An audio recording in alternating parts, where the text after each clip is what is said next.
So today I've got something different for you. Gonna do a comparison, and we're going to compare the pros and cons of a Super Sport versus a Super Naked.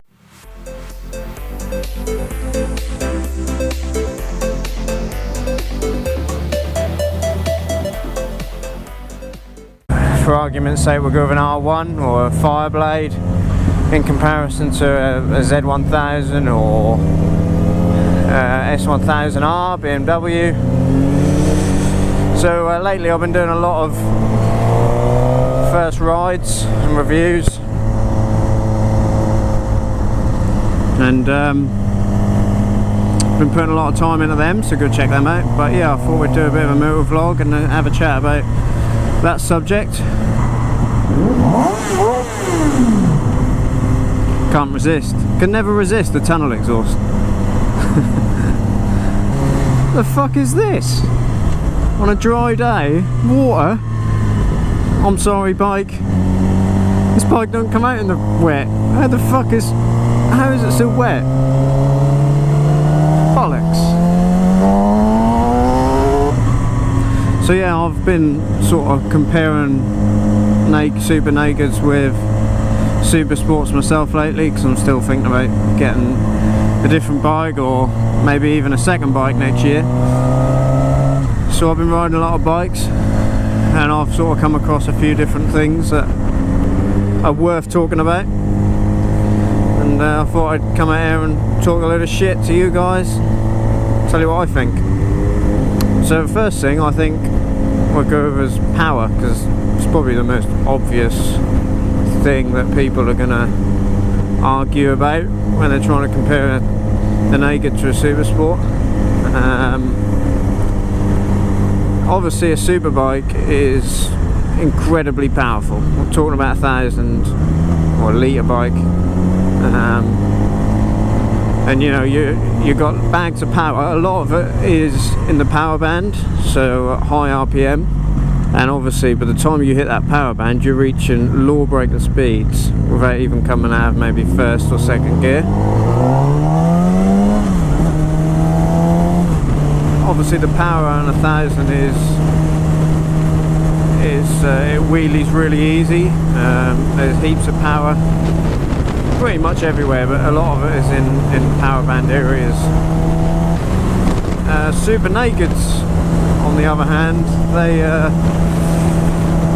whilst they're really powerful, 1,000 some more than others, so the S1000R for example has heaps of power, absolute heaps of power, but more in the low and mid range, plenty to wheelie and have shit tons of fun. So I think if you're more of a track rider or a real fast road rider, maybe a Super Sport's going to be better for you. And I think if you're someone who does the occasional track day but is more a road rider, want to go ride through some twisty roads or mountains if you're in America, then maybe the Super Naked's going to be more your cup of tea. There's plenty to wheelie and have fun on. It's a bit more of a hooligan bike, Super Naked. And then there's the handling. The handling on Super Sport, obviously it's a completely different riding position. You need to approach corners and apexes a lot differently. You need to be a lot more switched on. They obviously corner really well, and again, if you're on a track, they're going to suit you a little better because you've got a little bit more ground clearance, and you can really sort of throw it into a corner a little bit more aggressively. Super Nakeds, I think, and a lot of people say, but I think they corner as well on the road. Yeah, they're a little lower. You can tell the ground clearance is a little less. Obviously the seating position has a lot to do with it. What's he want? What the fuck is that supposed to be? But yeah, I think in the twisties there's a lot of confidence on a Super Naked. You can throw it in there really well. I've done some fast corners on them, and they're very confidence inspiring, sometimes I think more so than a Superbike on the road. There's loads of feedback from the front end, so I think it's maybe a little bit more user friendly on the road than a Superbike, but both handle great. So the next thing is obviously riding position. That's probably one of the biggest things that people think of when they think naked super sport. Personally, I think the riding position on a super naked is really comfortable. It's still quite aggressive, but really a lot more comfortable. I could do a lot more long distance on a super naked than I could on a Superbike. After a couple of hours on my Gixxer, my back, I'm like, I want to get off this thing. It's not fun. I'm thinking of going abroad next year, and that's kind of why I'm thinking along the lines of super naked, because I want the power, but I also want that riding position. You can see my friend there is, you know, obviously that comfortable upright position. He's going to be a lot more relaxed than what I am. On the track, the Superbike's going to be more suited to the track again, or fast road riding. But I think the super naked, the only trouble with that riding position is, unless you've got a touring screen, you get a lot of wind buffeting. So you do get pushed back a little bit above maybe 80, 90. It can get a little bit tedious. I think whatever super naked I end up with, I'll probably have a touring screen on it, just to get rid of some of that.